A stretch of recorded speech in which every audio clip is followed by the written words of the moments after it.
자, 여러분들 오늘부터 이제 내신 준비 들어가는데요. 큰 2단원 기권의 얘기들을 소개해 보도록 하겠습니다. 기본적으로 여러분들이 O2를 가져오라 했는데요. 뭐 O2가 아니라도 다른 건 상관없다 했습니다. 뭐든 상관없겠고, 도저히 뭐 내신할 거 하나도 준비 안 했습니다 하는 사람들을 위해서 별도로 프린트 하나 더 준비한 게 요 책이에요. 요 책은 내공의 힘이라는 내용이에요. 내공의 힘이라는 책이에요. 굉장히 얇아요. 문제 몇 개 없어요. 오토에 있는 문제보다 양이 많습니다. 그러니까 일단 기본적으로 여기 오토를 가지고 있다는 오토에 있는 문제를 먼저 풀기를 권합니다. 알겠습니까? 도저히 풀 게 없다 하면 이거 보십시오. 참고로 뒤에 답 다 드렸습니다. 자, 기권에 대해서 맨 처음 챕터 1 하겠습니다. 기권은 크게 4개의 챕터로 구성되어 있는데요. 실상 우리가 지구과학 세페이지 3F를 공부하면서 상당한 양의 공부가 여기서 이미 했던 바가 있습니다. 이미 보시면 알겠지만 지구의 복사평형, 흔히 말하는 열수지 부분이잖아요. 그렇죠?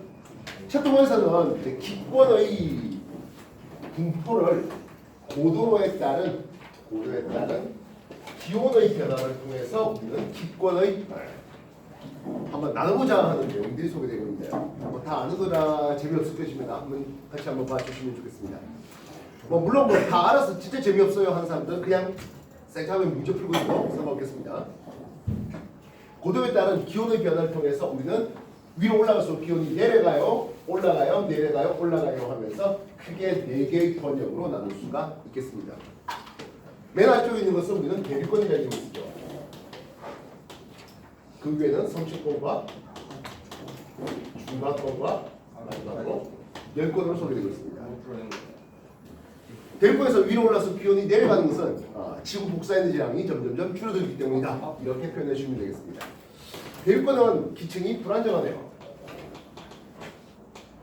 다시 말하면 기층이 쉽게 혼합이 된다는 얘기입니다. 대륙이 잘 된다는 얘기죠. 그렇게 대류가 되는 과정에서 수증기의 은결, 구름이 생성되고 비가 내리는 각종 기상현상이 일어나는 곳이 대류권입니다. 그 외에 나머지는 기상현상이 일어나지 않는 것을 볼 수 있습니다.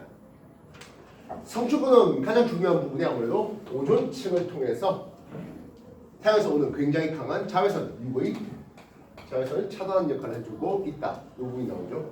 기층은 꽤 안정한 것을 볼 수 있고, 그래서 대부분의 비행기 고도가 이쪽을 성축을 따라서 움직이는 것을 볼 수 있습니다. 중간권 또다시 불안정합니다만은 기상현상이 일어나지는 않습니다. 여기는 수증기가 거의 없기 때문에라고 얘기할 수 있겠습니다. 열권은 안정하죠. 열권의 공기도 워낙에 희박해요. 그래서 낮의 상황과 밤의 상황에서 밤낮의 이류차가 매우 심한 것이 바로 이 열권이다 하겠습니다. 예, 여러분한테 나눠드린 프린트로는 26페이지입니다. 왼쪽 부분에 기층의 층상 구조에 대한 내용들입니다. 간략하게 읽어오시고 각각의 대륙성층 중간 열권에서 일어나는 일들 기억해 주시면 좋겠습니다. 참고로 대륙권과 성층권의 요 경계면을 대륙권 계면이라는 것을 쓰는데요. 아무래도 저위도에서는 좀 더 대륙권 계면 높이가 높게, 우리나라에서는 아무래도 여름에 조금 더 높게 나타나는 것을 볼 수 있습니다. 26쪽 왼쪽 파트 빠르게 한번 읽어볼 수 있도록.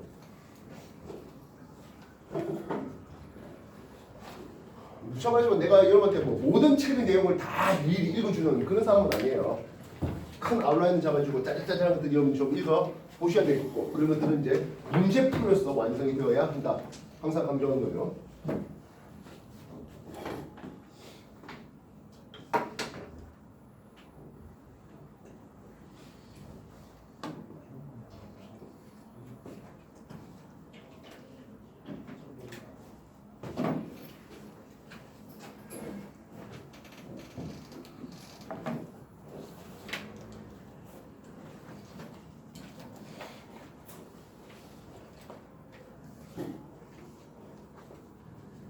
두 번째 용어가 복사 평형이라는 이름이 나오네요. 평형이라는 것은 결국에 들어온 것과 나가는 게 서로 같다는 뜻을 예상할 수 있겠죠. 됐어요?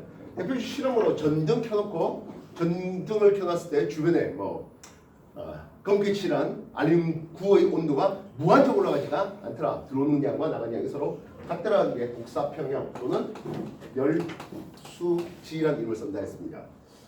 지구는 태양에서부터 핵의 에너지를 받겠죠. 물론 여기 세페이드 공부를 약 한 4주 정도 전에 아마 이 얘기를 해줬던 걸로 기억되는데요. 그때는 아주 좀 더 세밀하게 파장별로 어느 권역에서 좀 더 잘 흡수하는지 그런 것들 세밀하게 해준 바가 있습니다. 중3 내용 뭐 그런 것까지 중요하지 않고요. 대기 반사와 지표 반사를 통해서 반사가 대략 한 30 정도 일어난다는 거. 그렇다면 지구의 대기와 그리고 지표에 흡수되는 양이 있을 것이겠습니다. 지구가 흡수하는, 즉 지구의 대기 및 지구의 지표가 흡수한 양은 나머지 70을 흡수했거든 하겠습니다. 저번에 가르쳤을 땐 대기에서 흡수하는 게 25, 그리고 지표에서 흡수하는 게 45 정도 이렇게 소개를 해본 바가 있었죠. 그리고 이 반사율이 증가되는 케이스와 반사율이 감소하는 케이스에 대해서 소개도 역시 해봐드렸습니다. 그렇다면 이제 지표가 내놓고 그리고 대기도 지표로 재복사 또 외계로 재복사하는 이런 일련의 과정을 통해서 지구가 내놓는 게 있네요. 이거 얼마 나올까요? 지구가 내놓는 거. 왜 70 나오죠?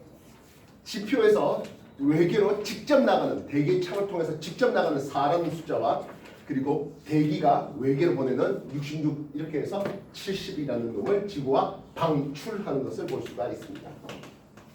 그래서 방출과 흡수량이 서로 같거든 하는 부분이죠. 근데 대기가 없을 때에 비해서 하겠습니다. 이건 지구예요. 그럼 달은 어떻습니까? 근데 태양으로부터 100을 받아서 100을 내놓죠.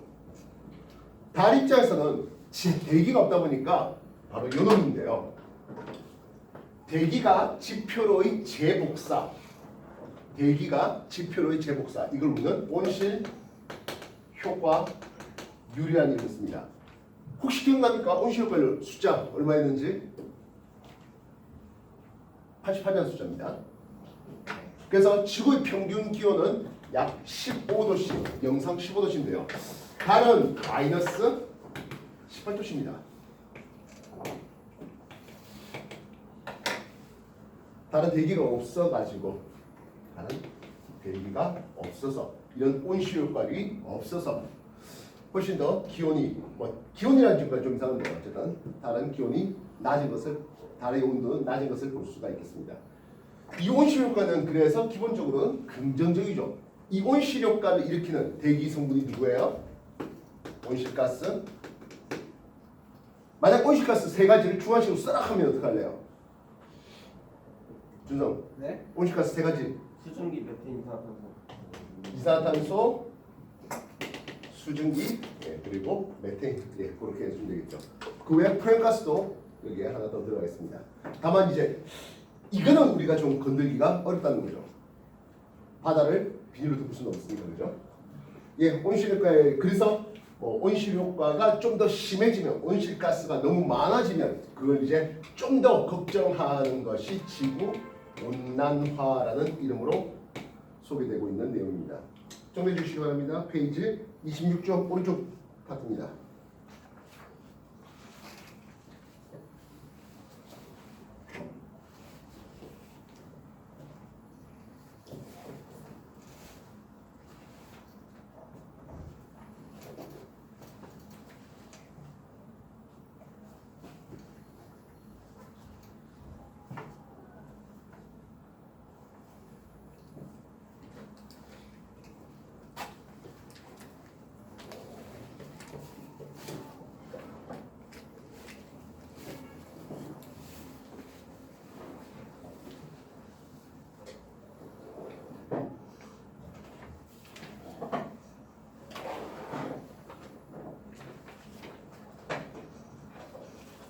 자, 챕터 2 넘어가겠습니다.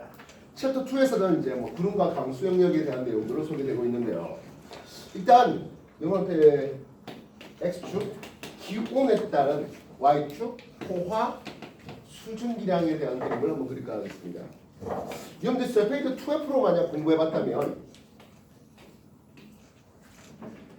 10도씨, 20도씨, 30도씨에서의 포화 수증기량이 9.4, 17.3, 그리고 30.4 뭐 이렇게 공부가 됐을 걸로 생각됩니다.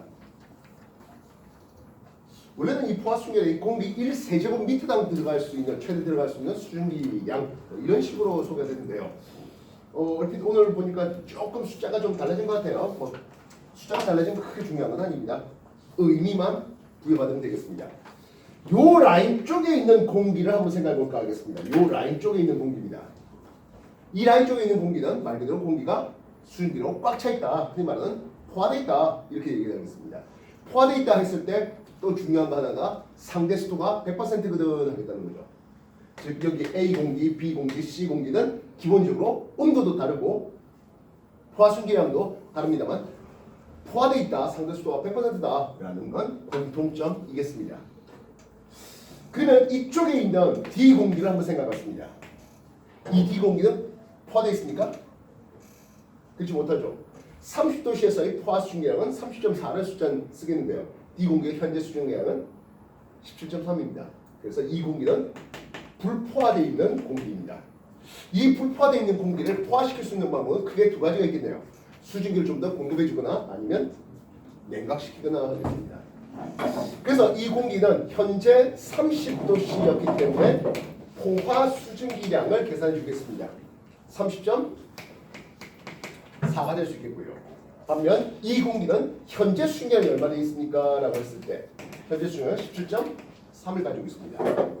그래서 이 불포화되어 있는 공기의 상대 습도를 나타내주면 돼요. 상대 습도는 현재 기온에서의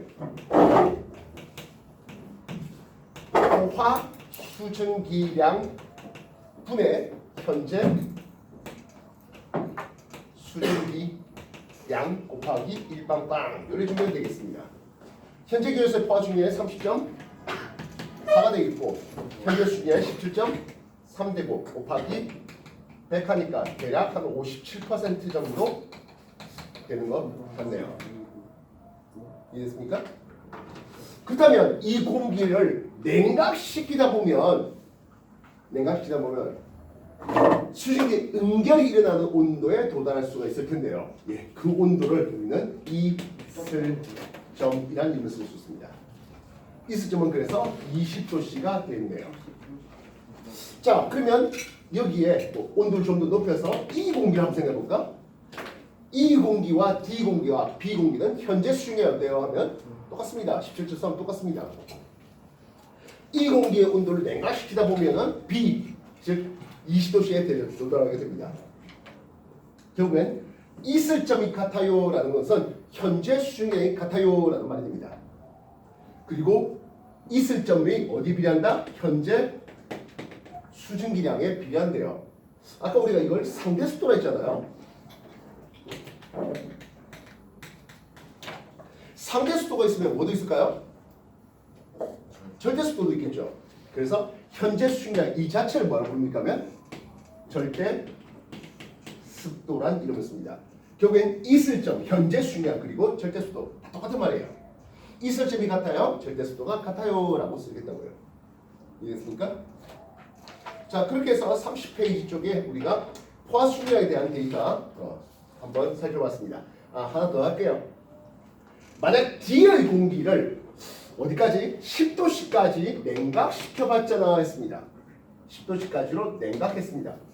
현재 수증기가 17.3인데 10도씨에서 9.4밖에 못 들고 있습니다. 그래서 우리는 응결량, 액체 물방울로 떨어지는 응결량을 계산할 수 있네요. 현재 수증기량이 17.3, 낮은 온도 10도씨에서의 포화 수증기량이 9.4 빼면 되는 거죠. 7.9g이 응결되거든 하겠습니다. 주의해야 될 것은 이거는 공기 1세제곱미터당 또는 공기 1kg당이거든요. 만약 이 교실 50세제곱미터당 하면 곱하기 50배 해줘야 되는 거 잊지 마시기 바랍니다. 알겠습니까? 전체 공기량이 얼마입니까? 라는 어떤 데이터가 있다면 그리고 그 전체 공기를 냉각시켰다면 전체 얼마나 응결되겠습니까? 한다면 그 전체까지 추가로 곱해주어야 한다는 거 잊지 마시기 바랍니다. 알겠습니까? 페이지 30쪽이었습니다. 정리해 주시기 바랍니다. 뭐 다 알고 있는데 하시는 분들은 그냥 문제 쭉 푸시면 되겠습니다. 오토로 풀는 게 훨씬 더 좋겠고요.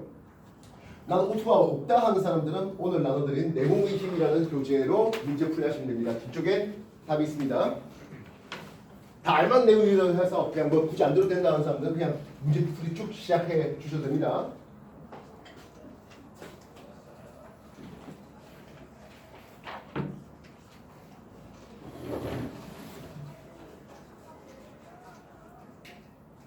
챕터 3, 4 나가면 훨씬 더 우리가 예전에 했던 기압에 대한 뭐 고기압, 저기압, 뭐 온대 저기압에 대한 한행지수, 온난지수 이런 얘기들 나옵니다.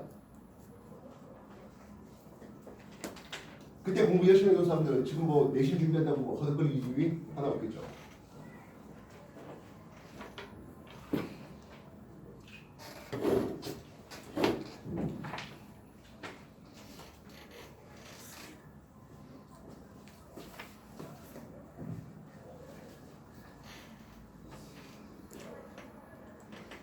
학교 교재에서 혹시 나올는지는 모르겠습니다만은 현재 수준량을 현재 기온에 우리가 쉽게 알 수 있잖아요. 현재 수준량을 어떻게 알 수 있을까요? 현재 수준량을 알고 싶어요. 수준이 얼마 있다고 내가 이거 뭐 쳐다본다고 수준량이 보입니까? 아니잖아요. 현재 수준량을 알 수 있는 방법이 뭐 있을까요? 상대 속도를 응?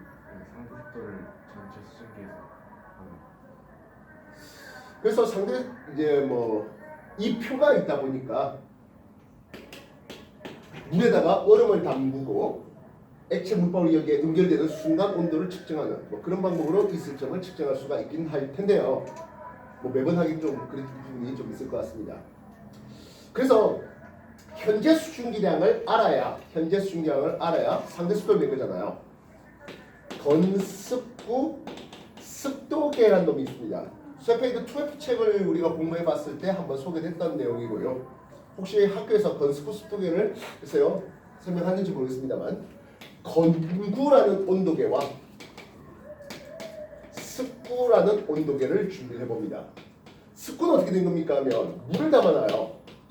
여기에 물을 적신 천을 이렇게 해놨습니다. 다시 말하면 요 습구 표면에서는 물의 증발이 일어납니다.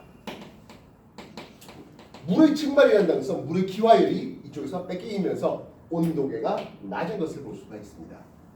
이해됐어요? 그래서 건구의 온도와 습구의 온도를 바탕으로 건습구 습도계는 세로축이 습구의 온도가 표시되어 있습니다. 예를 들어서 습구의 온도가 17도씨로 준비해봤습니다. 그럼 건구의 온도를 보는데요. 건구의 온도는 18도씨 해볼게요. 이때 가로축은 건구와 습구의 온도 차이를 준비하는 0, 1, 2 뭐 이런 식으로 말입니다. 그러면 현재 습구의 온도가 17도씨에 건구와 습구의 온도 차이가 1도씨 되는 여기를 찾아서 숫자를 보는 거죠. 예, 그래서 93%의 현재 상대 습도입니다라고 얘기를 하는 겁니다. 이해됐습니까? 이건 어떤 숫자를 가질까요? 건습구 온도 차이가 없대요. 물이 증발이 제대로 일어나지가 않는데요. 수증기로 꽉 차 있어요. 상대수도 100%예요 라고 하겠습니다. 즉 이쪽 라인은 전부 다 상대수도가 100% 라인입니다. 이해됐습니까? 되겠나요? 네. 그래서 맑은 날 하루라면 하루 종일 뭐 수증기 공급이 큰 차이 없을 테니까 있을 점은 큰 차이가 없습니다. 반면 한낮에 되면 기온이 이렇게 올라가면서 상대 습도는 그 기온과 반비라는 꼬라지를 볼 수가 있겠네요. 여기는 뭐 새벽, 이쪽은 한밤중 이렇게 한번 써볼까 싶습니다. 이해됐습니까? 페이지 30쪽 다시 한번 더 정리해 주십시오.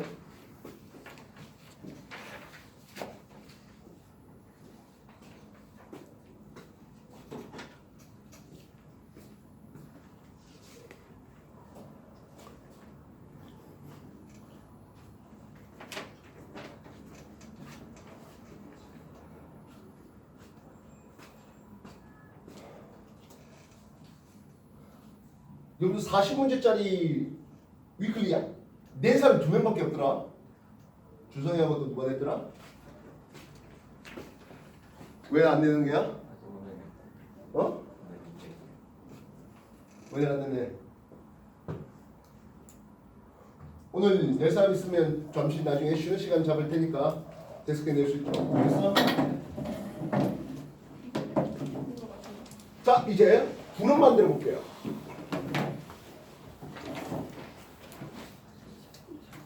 챕터 2에서 가장 중요한 건 아무래도 구름의 생성인 것 같습니다. 어떻게 해서 구름이 만들어지겠습니까? 하는 내용인데요. 구름이 만들어지는 것은 지상에 있던 공기가 위로 올라가는, 즉 상승, 공기의 상승을 봐야 됩니다. 지표에 있던 공기가 상승하면 어떤 일이 벌어집니까? 하네요. 당연히 위쪽으로 가면 기압이 낮아요. 그래서 공기의 팽창이 일어나죠. 이때 기체의 팽창은 별도 외부의 에너지 없이 자기 자신의, 즉 기체 내부 에너지를 감소시키면서 팽창이 됩니다. 이것을 우리는 단열 팽창이라는 이름을 써요. 물리에서 연력화하면서 단열 팽창을 미리 공부해보는 학생들이 있을 텐데요. 단열 팽창은 외부에서의 에너지 공급 없이 자기의 내부 에너지를 감소시키면서 팽창하게 됩니다. 이래서 단열 팽창하면 반드시 기온의 하강을 가져오죠. 이렇게 기온이 하강하다가 이슬점에 도달하네요. 이슬점 도달하게 되면 어떤 일이 벌어진다? 수증기가 응결되겠죠. 수증기 응결이라는 것은 이제 액체 물방울 생기고 그게 바로 구름의 생성을 볼 수가 있을 것이겠습니다. 결국엔 구름이 생성되겠다는 것은 가장 중요한 것은 바로 공기의 상승이 있어야 돼요. 그래서 구름이 만들어지는 5가지 방법이나 공기의 상승 방법 5가지 방법이나 결국엔 똑같습니다. 구름의 상승 방법, 다시 공기의 상승 방법, 구름이 만들어지는 방법 5가지 중에 첫 번째 것, 공기 전체 가열될 수는 없어요. 공기의 일부가 불균등한 가열을 보아야 되겠습니다. 대표적으로 여러분한테 해류풍 얘기하면서 낮의 상황이면 육지가 더 빠르게 가열되고 육지의 공기가 더 빠르게 상승할 수 있었잖아. 그래서 여기가 저기야 고기야.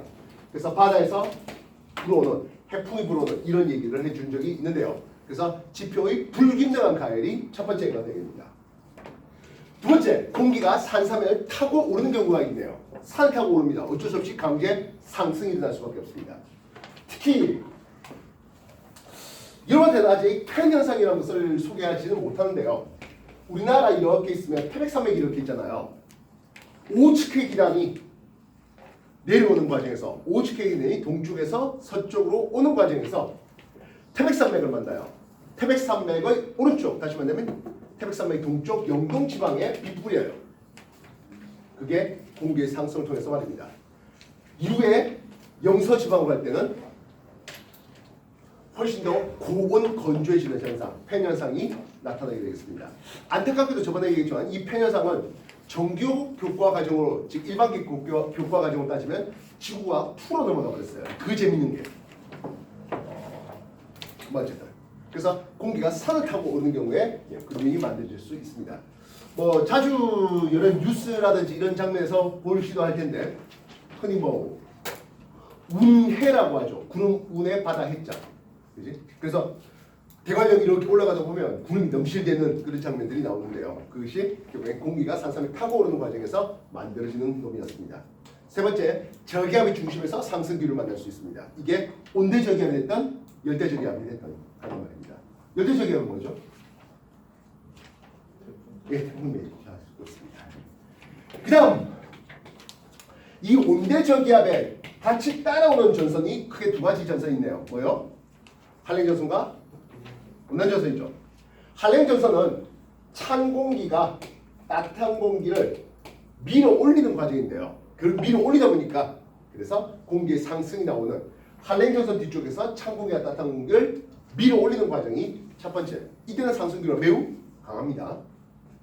나머지 따뜻한 공기가 찬 공기 위를 완만하게 타고 오는 경우가 있겠네요. 예, 이때는 상승기가 상대적으로 약합니다. 그때는 이제 저층 운영 구름이 만들어질 수 있겠습니다. 이해됐습니까? 그래서 공기의 상승 방법 5가지 만약에 구름의 생성 방법 5가지 그리려 한다면 아까 말했다시피 지표의 불균형한 가열, 공기가 산삼을 타고 오르는 경우, 그리고 저기압의 중심에서 공기의 상승, 창고에 따뜻한 공기를 밀어올리는 따뜻한 공기가 찬 공기를 타고 오르는 한랭연선과 온난전선에서의 구름 생성 방법이었습니다. 만약에 기온이 하강하긴 하는데 공기의 상승 없이 지표의 빠른 냉각 복사를 통해서 공기가 착 가라앉으면서 그때 기온이 하강하는, 그래서 공기의 상승 없이 하강하게 되면서 액체 물방울 눈계를 본다면 우리는 그때 구름 대신에 어떤 말을 쓸까요? 안개로 쓰겠죠. 이해됐습니까? 다시 한 번 더 정리해 주시기 바랍니다. 페이지 31쪽에 구름의 방법에 대한 내용이 소개되어 있습니다. 정리해 주십시오.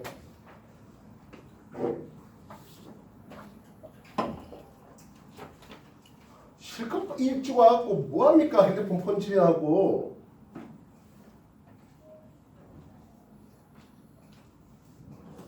하우스 뭐하는 거야 도대체들? 혹시 내신 책 구해? 하라 했잖아요. 얘기 뭐 들었어요? 다 알면 굳이 이거 수업 들을 필요 없이 문제 풀라고 했잖아. 내가 문제 풀렸지 뭐 펀치를 하고 있어래?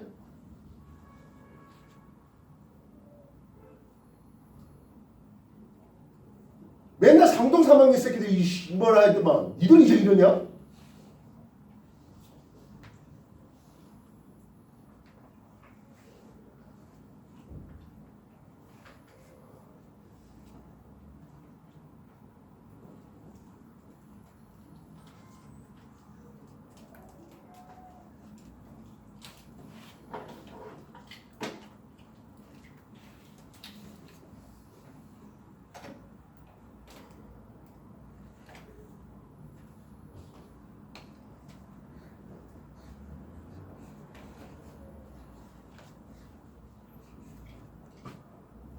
챕터 2가 구름과 강수, 비의 얘기인데요.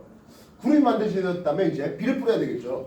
이 비 뿌린 방법에 크게 병합설과 빙정설로 설명되는데요. 병합설은 아무래도 너무 간단하죠. 물방울의 크기가 서로 다르다 보니까 큰 물방울이 좀 더 빠른 속력으로 내려오다가 서로 부딪혀서 더 큰 물방울이 된다 하는 병합이 되겠고요. 뭐 저위도 지방에 내리는 따뜻한 비 이런 내용을 소개하고 있습니다. 그럼 빙정설은 뭐니 하는데요. 구름의 대략 0도씨에서 영하 40도씨 되는 이런 쪽에 보면은 수증기도 아직 남아 있고요. 기체 수증기도 남아 있고요. 액체 물방울도 남아 있어요. 이거는 액체예요. 근데 영하 2호 온도인데 어떻게 액체입니까 하면 이 액체는 과냉각된 물방울입니다. 과냉각된 물방울입니다. 과냉각되다 보니까 이건 굉장히 불안정한 뭐 그런 상태이기도 하겠습니다.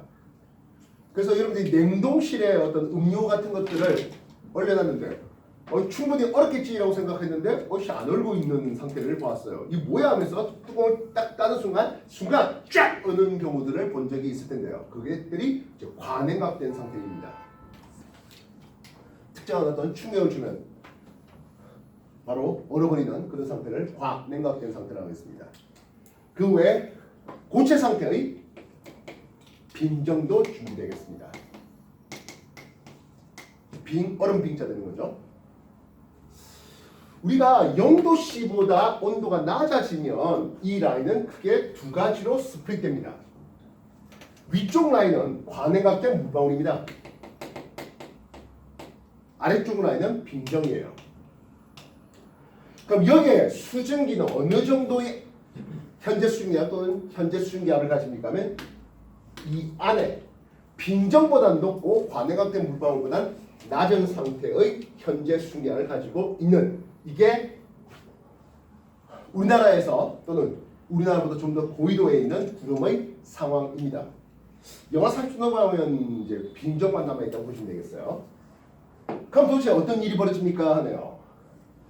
요 라인보다 아래쪽 라인에 있어요. 불포되어 있겠죠. 이 라인보다 위쪽에 있어요. 과포되어 있습니다. 과포화라는 것은 안정하다고요? 굉장히 불안정해요.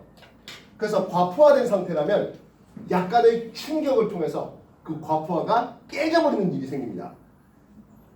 그러니까 여러분들이 쉽게 경험할 수 있는 것 중에 하나가 겨울철에 쓰는 핫팩 있잖아요. 그 핫팩 중에서 똑딱이 단추, 금속 똑딱이를 딱 하면서 갑자기 그 안에 있는 용액이 하얗게 굳어지는 그런 상황에서 열나는 경우가 있는데요. 그게 과포화되어 있는 아세트산 나트륨 소액이에요.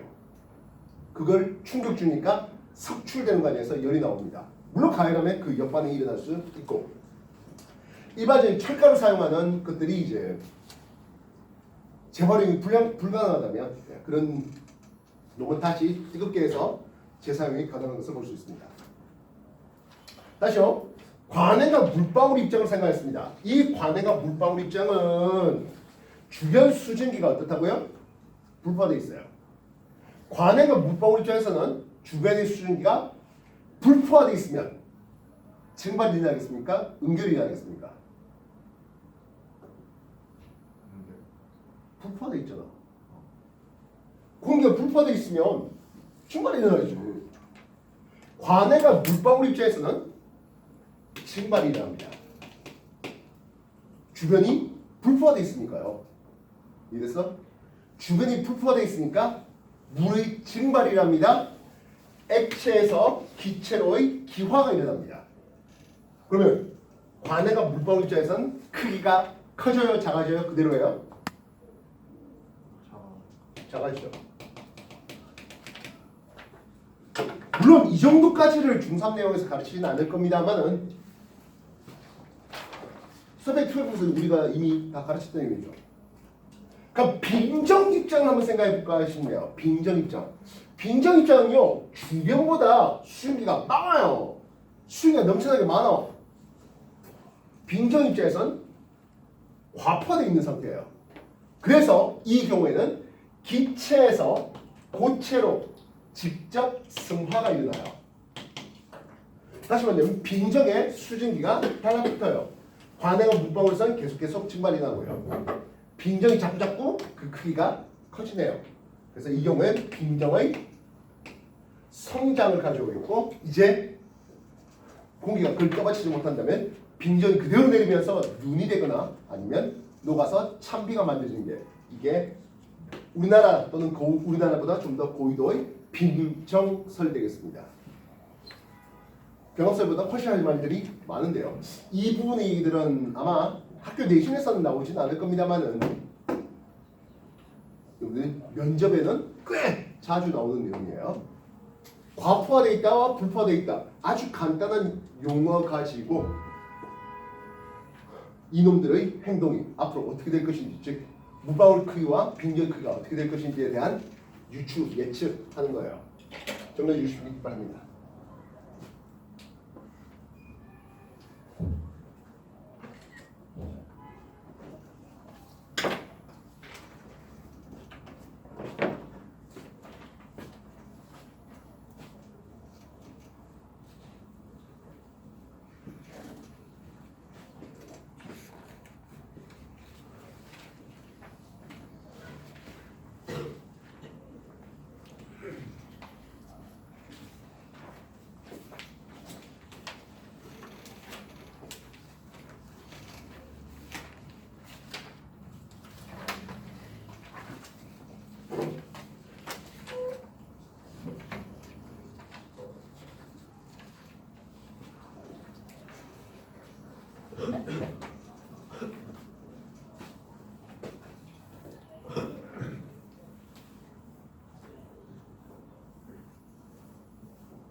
(38페이지에) 챕터 3에 기압에 대한 내용들 소개해보도록 하죠.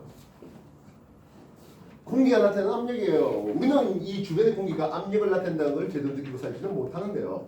그 이유가 뭐겠습니까? 우리 몸 안에서도 바깥을 향해서 같은 크기의 압력을 나타내고 있기 때문입니다.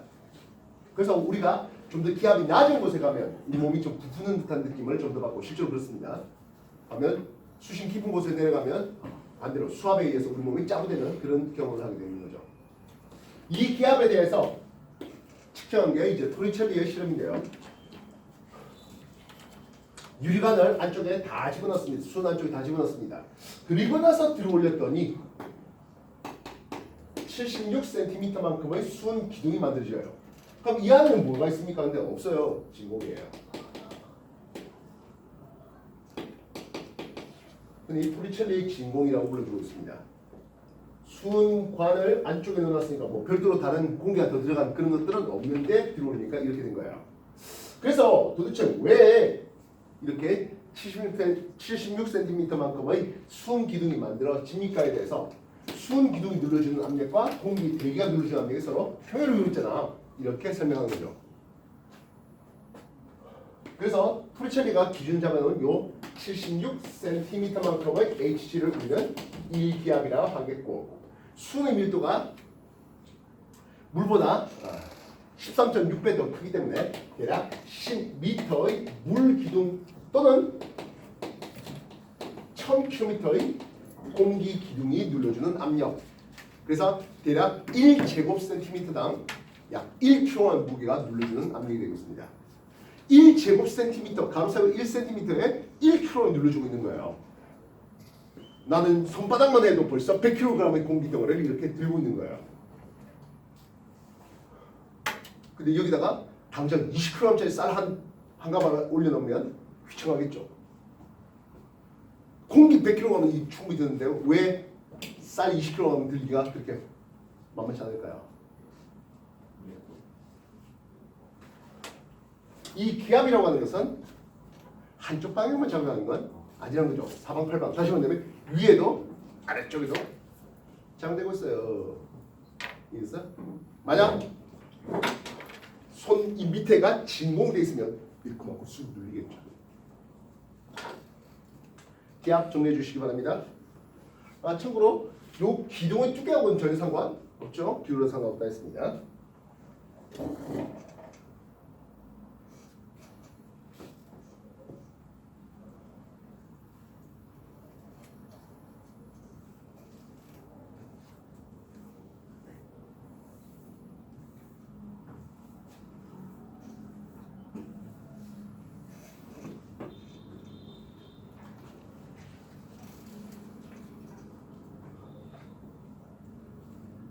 그래서 기압이 높은 데서 기압이 낮은 쪽으로 공기가 이동하는데 그것을 우리는 바람이라는 이름을 쓰겠습니다. 주변보다 기압이 높으면 고기압이라는 이름을 쓰는데요. 북반구 기준 하겠습니다. 북반구 기준은 시계 방향으로 바람이 불어나는 게 고기압. 남반구는 당연히 그와 반대하면 되는 거죠. 이해됐습니까? 반시계 바람이 불어 들어오는 저기압을 보시면 되겠네요. 그래서 지상에서는 고기압에서 저기압 쪽으로 부는데요. 지상 말고 상공은 어떨까요? 하겠습니다.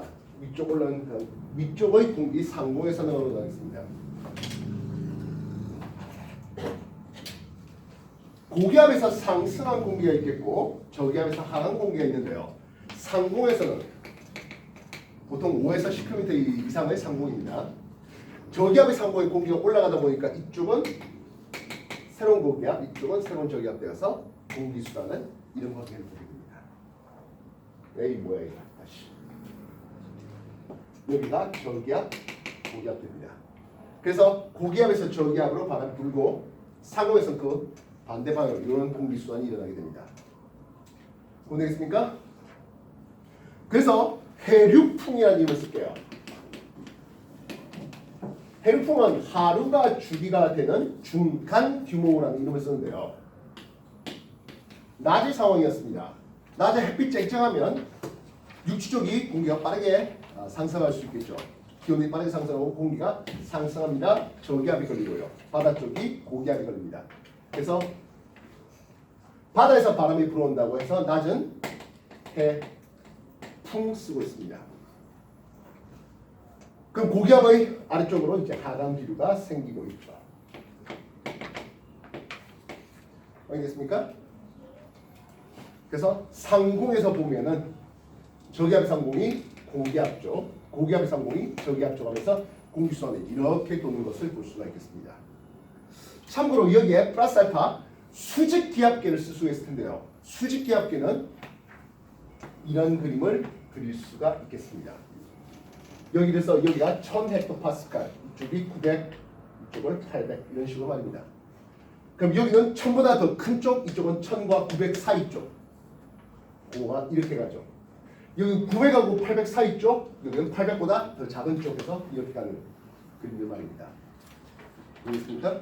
근데 이 그림은 중학교 때 나오는 건 아니죠. 중학교 때는 이 정도까지만 나오면 됩니다. 되겠습니까? 이건 더 위에 고등학교 문제 또는 2차, 3차 면접에서 소개될 수 있는 문제들이 되고 있습니다. 수직 등압선 말입니다.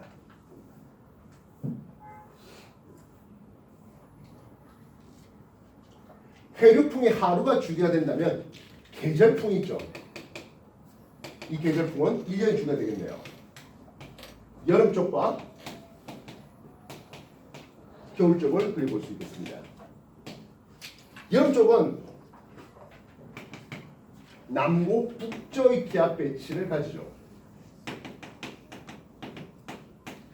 그래서 고에서 저로 바람이 불어 들어오는데요. 그래서 이게 남동 계절풍이 부는 게 여름이죠. 반면 겨울은 어떻습니까 하면 시베리아 고기압이 이제 발달되면서 서부 동저의 기압 배치를 가지게 됩니다. 그러면서 북서 계절풍이 부는 이게 겨울의 대표적인 모습입니다. 38쪽과 9쪽에 하루가 주게 되는 해류풍과 1년이 주게 되는 계절풍 정리해 주시고요. 이게 다음 챕터에서 다룰 게 이제 기단인데요. 북태평양 기단과 시베리아 기단에 의한 얘기들 나오고 있습니다. 정리해 주시기 바랍니다. 39쪽까지 정리해 주세요.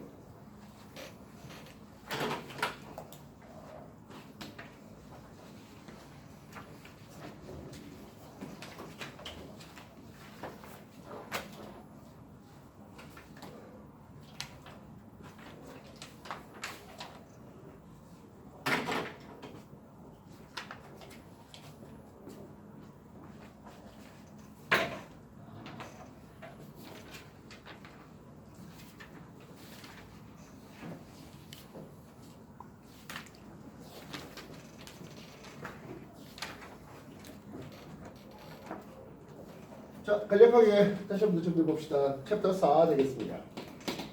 챕터 4 날씨의 변화인데요. 첫 번째로 우리한테는 기단에 대한 내용들이 소개되겠습니다. 예, 뭐 우리나라한테는 위쪽으로 가면 차가운, 아래쪽으로 가면 따뜻한, 서쪽으로 가면 대륙의 근조한, 동쪽으로 가면 해양의 습한 기단이 되고 있죠. 그래서 이쪽이 시베리아 기단 되겠고요. 겨울철이죠. 한랭, 건조한 놈이 되겠습니다. 반면 이쪽 있는 놈이 북태평양 기단 되겠고 여름, 고온 다습한 것을 볼 수 있죠. 지금 봄이다 보니까 양지형 기단이 우리나라에 지나맞은 날씨 변화를 가져오고 있는 게 이 양지형 기단 때문입니다. 다른 것들은 이 두 개의 큰 고기압은 정체성 고기압으로 우리나라에 영향을 주면 한동안 꽤 오랫동안 머무르다 보니까 어제도 더워요, 오늘도 더워요, 내일도 더울 거예요, 이틀 후에도 더울 거예요가 예상됩니다만은 양치강 이쪽에 해당하는 고기압은 이동성 고기압이에요. 그래서 이 고기압이 지나가니까 날씨가 괜찮네? 지난 뒤에 온대저기압 쓱 지나가면서 또 갑자기 차가워지는 날씨가 지나맞은 게 지금의 계절이죠. 봄입니다. 알겠습니까? 네. 기단 얘기했고요. 이제 전선하는데 뭐 이미 우리가 앞에서 공부가 좀 됐겠지만은 온대 저기압이 한랭 전선과 온난 전선 동반하지 않습니까? 그치? 그래서 한랭 전선과 온난 전선 동반한 온대 저기압 이놈의 단면을 살펴보면 이런 그림을 살펴볼 수가 있을 것이겠습니다. 이쪽에 따뜻한 또 찬 공기죠. 이 따뜻한 공기와 찬 공기를 타고 오르는 과정이 온난 전선이 앞에서 침문 구름이 만들어지는 찬 공기와 따뜻한 공기를 밀어올리는 과정에서 한랭전선 뒤에 좁은 구름이 만들어진 이런 그림들을 본 적이 있을 것이겠습니다. 그래서 한랭전선 뒤쪽에는 수화성 강우가, 온난전선 앞쪽에는 가랑비가 내리는 이런 그림들 말입니다. 아까 저기하고 풍향했는데요. 풍향이 중학교 내신에서는 아주 세밀하게 나오지는 않겠습니다만은 고등학교에서는 이 풍향에 대해서 매우 많이 강조하겠습니다.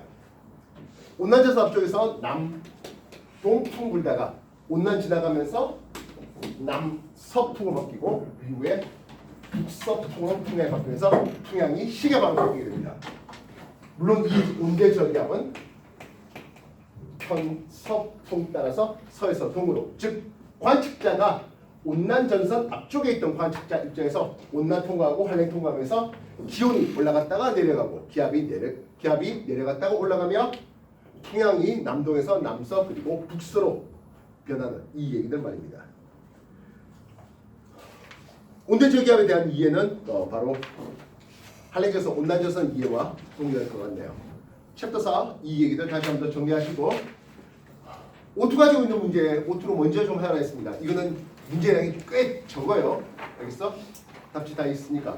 다른 거 없다 하면 어쩔 수 없이 이거 풀이하시고요. 알겠습니까? 정리하십시오.